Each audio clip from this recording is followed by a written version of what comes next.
Alhamdulillahilladzi ja'alana min khairi ummatin ukhrijat linnas.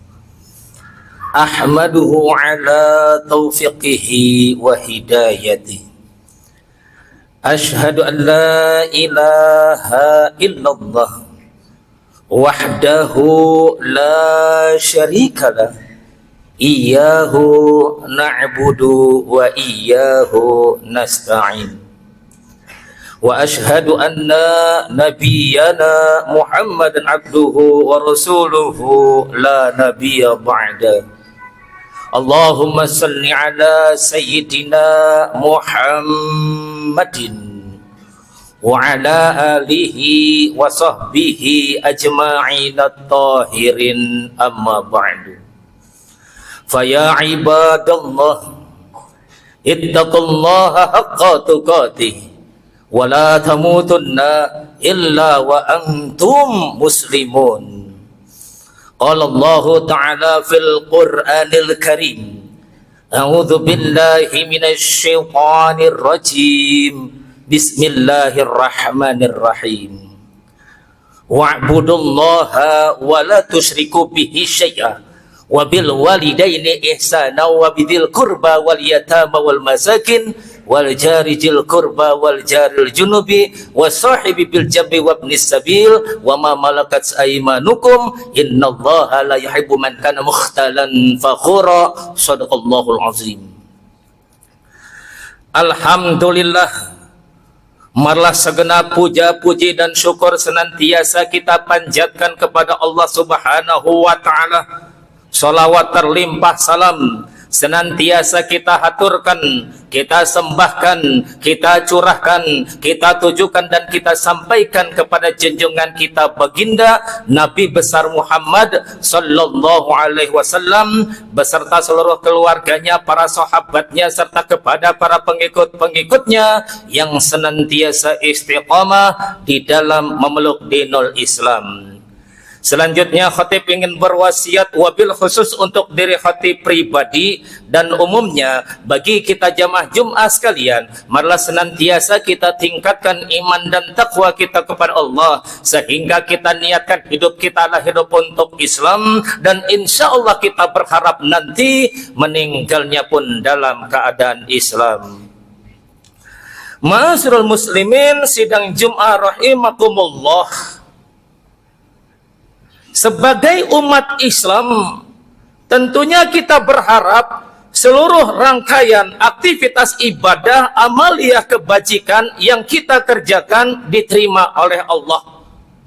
Namun kata Rasulullah, ada 3 perkara, ada 3 sebab, ada 3 hal yang menjadikan amal ibadah yang kita laksanakan tidak memiliki nilai di sisi Allah. Apa kata Rasulullah? Salah satu la yanfa'u ma'hunna amalun asyirku billah wa uququl walidain wal firaru minaz zahfi. Kata Rasul, ada 3 perkara yang menjadikan amal ibadah yang kita kerjakan tidak memiliki manfaat di sisi Allah. Yang pertama adalah mensekutukan Allah, yang kedua durhaka pada orang tua, dan yang ketiga lari dari medan jihad.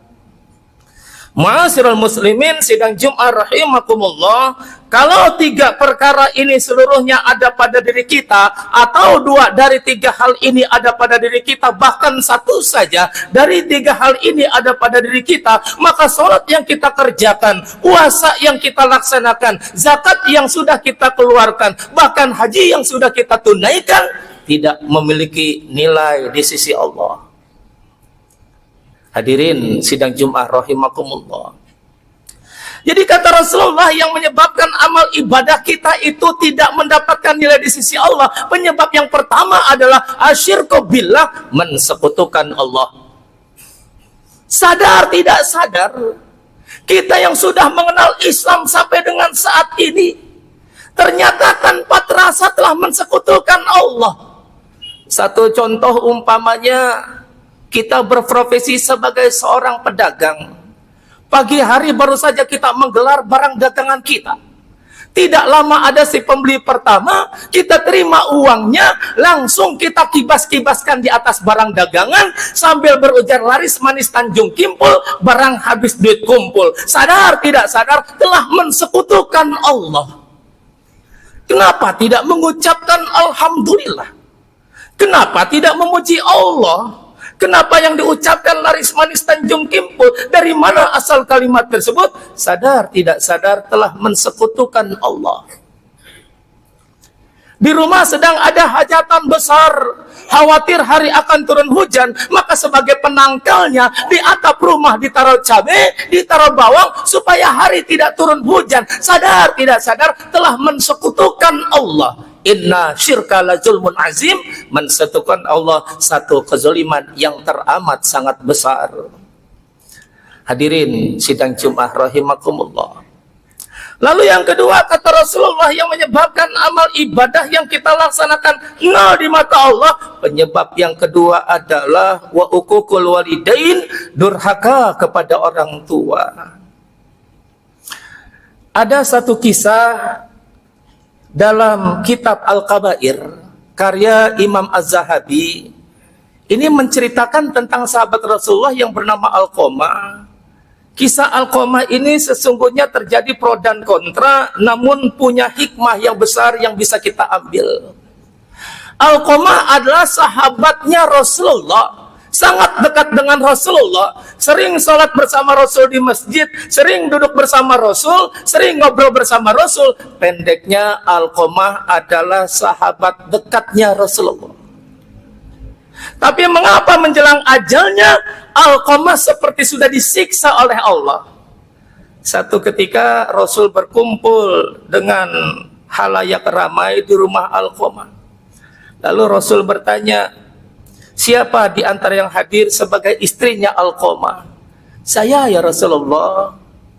Apa kesalahan Alqamah sebagai seorang suami? Rasa-rasanya menjelang ajalnya seperti sudah disiksa oleh Allah. Tanpa ragu istrinya menjawab, ya Rasulullah, Alqamah adalah seorang suami yang baik. Dia tidak pernah membentak apalagi memukul saya. Rasa-rasanya tidak ada suami sebaik suami saya. Baik, selanjutnya siapa di antara yang hadir sebagai anaknya Alqamah?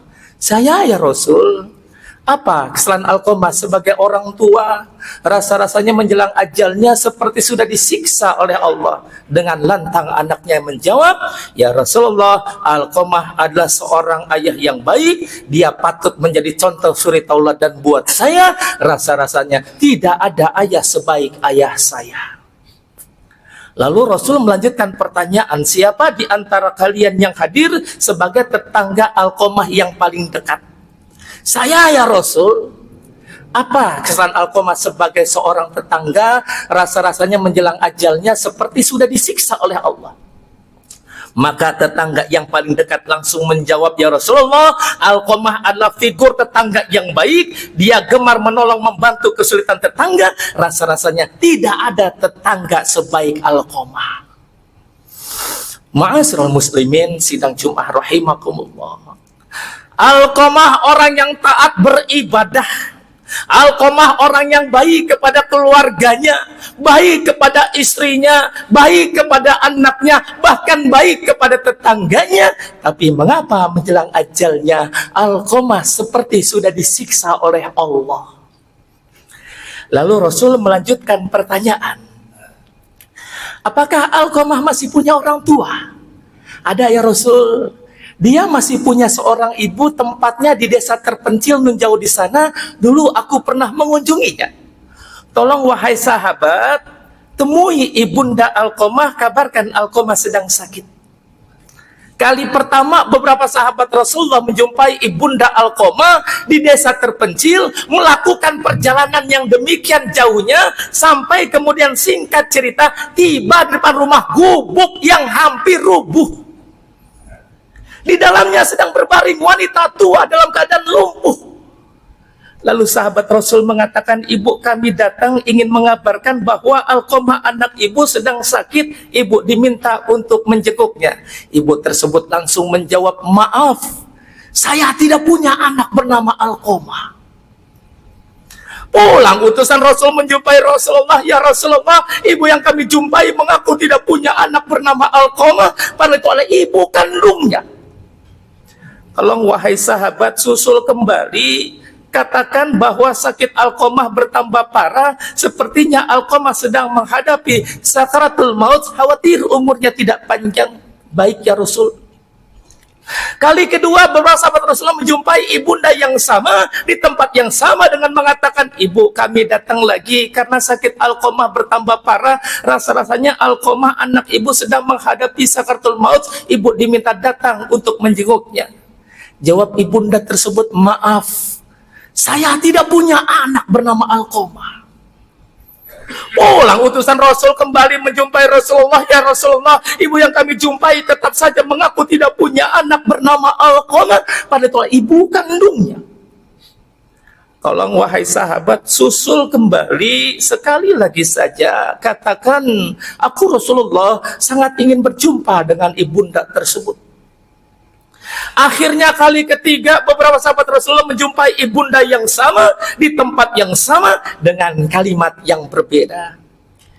Ibu kami datang lagi karena amanah dari Rasulullah. Rasul sangat ingin berjumpa dengan ibu. Ibu diminta datang untuk menemui Rasulullah. Karena Rasul sangat ingin berjumpa, ibu tersebut mau dengan ditandu oleh beberapa sahabat. Sampai singkat cerita, tiba di depan Rasulullah, di mana di samping Rasulullah ada Alqamah yang sedang sakit. Lalu Rasul bertanya, ibu, apakah Alqamah anak ibu? Jawab ibunda tersebut, betul ya Rasulullah. Apa kesalahan Alqamah sebagai seorang anak? Rasa-rasanya menjelang ajalnya seperti sudah disiksa oleh Allah. Ibunya pun langsung menjelaskan, ya Rasulullah, aku sebagai ibu kandungnya pernah tersinggung dan sakit hati. Dulu ketika aku dalam keadaan sehat walafiat, belum lumpuh seperti sekarang ini, satu ketika aku mengunjungi Alqamah dan keluarga. Pagi hari ada segelas air susu ya Rasul, aku pikir disuguhkan untuk aku minum susu tersebut. Tapi tahukah engkau ya Rasul, belum habis satu gelas susu itu aku minum. Begitu Alqamah melihatnya, Alqamah langsung berkata kepada saya, ibu, kenapa susu itu diminum? Itu kan bukan untuk ibu, itu untuk istri saya yang sedang kurang sehat. Kenapa ibu main minum saja, tidak bilang dulu kepada saya? Sakit hati saya ya Rasul. Baru segelas air susu saja dia sudah melarang saya untuk meminumnya. Padahal ketika dia bayi, berapa banyak air susu saya diminum, dihisap. Aku ikhlas ya Rasul. Ya Rasulullah, mungkin Alqamah orang yang baik kepada keluarganya, orang yang baik kepada istrinya, orang yang baik kepada anaknya, bahkan baik kepada tetangganya. Tapi Alqamah lupa kepada saya. Saya ibu kandungnya tinggal desa terpencil. Alqamah tidak pernah mengunjungi saya.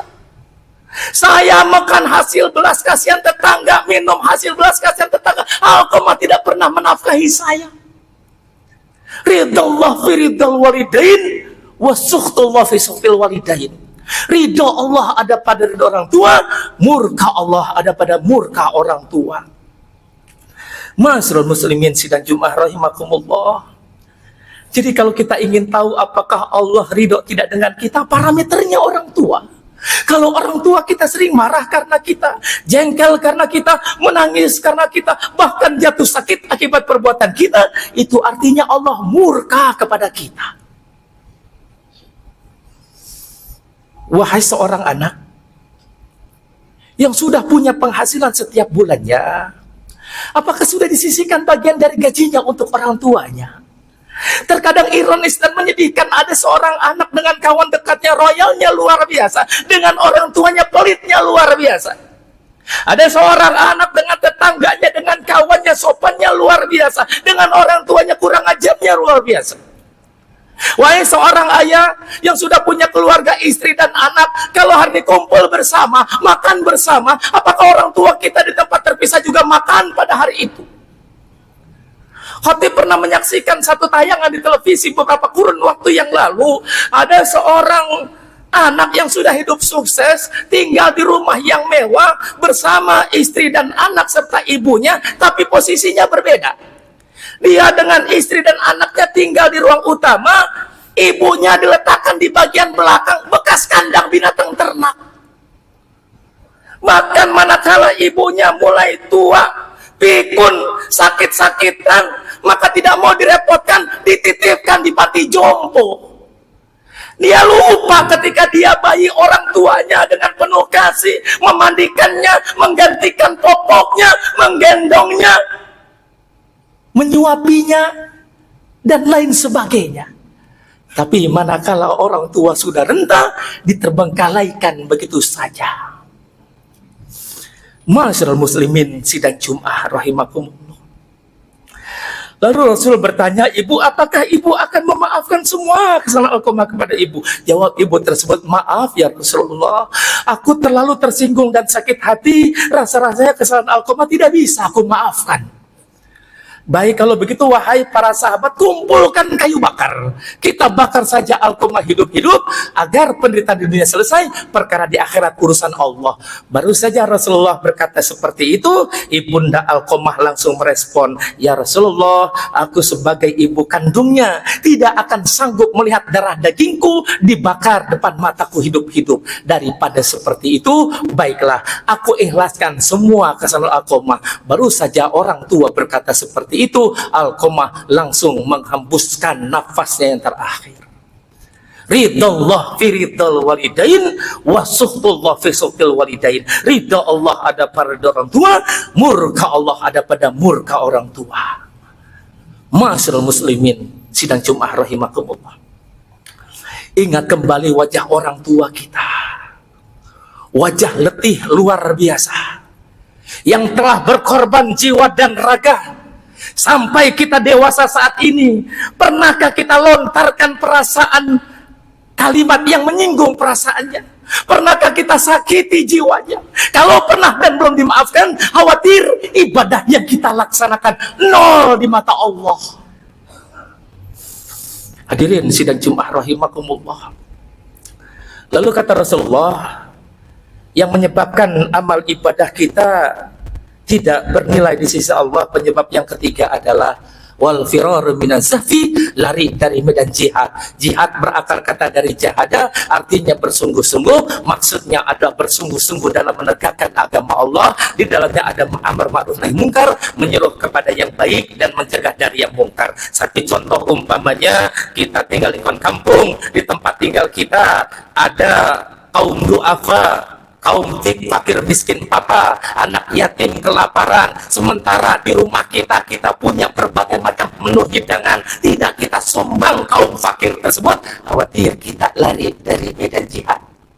Kita tinggalkan kampung, di tempat tinggal kita ada masjid berdiri, karpetnya sudah tidak layak pakai, namun rumah kita bagus mentereng dengan karpet permadani, tidak kita sumbang masjid tersebut, khawatir kita lari dari medan jihad. Lalu pengurus masjid mengumumkan saldo kas masjid dalam keadaan defisit, sehingga sejumlah kegiatan keagamaan tidak bisa dilaksanakan di masjid tersebut. Namun kita memiliki tabungan, rekening, deposito di mana-mana, tidak kita sumbang masjid tersebut, khawatir kita lari dari medan jihad. Hadirin sidang Jum'ah rahimakumullah. Inilah yang dapat khotib itu kepada pintu hati kita semua, yang ternyata ibadah yang kita laksanakan dapat terganjal dengan tiga hal, yaitu yang pertama mensekutukan Allah, yang kedua durhaka pada orang tua, dan yang ketiga lari dari medan jihad. Untuk itu kita berharap bermunajat kepada Allah. Mudah-mudahan kita yang hadir di tempat ini termasuk hamba-hamba Allah yang tidak pernah mensekutukan Allah dengan sesuatu apapun, bukan seorang anak yang durhaka pada orang tua, dan bukan golongan yang lari dari medan jihad, sehingga semua rangkaian ibadah mudah-mudahan diterima oleh Allah Subhanahu wa taala. Qala Allah ta'ala fil Qur'anil Karim, a'udzubillahi minasyaitonir rajim, bismillahirrahmanirrahim, wal 'ashr, innal insana fi khusrin illa alladziina amanu wa sholihat wa tawassaw bil haqqi wa tawassaw bis sabr. Barakallahu li wa lakum fil Qur'anil Karim wa nafa'ani wa iyyakum bima fihi minal ayatil hakim, fataqabbala minni wa minkum tilawatahu innahu huwal ghafurur rahim.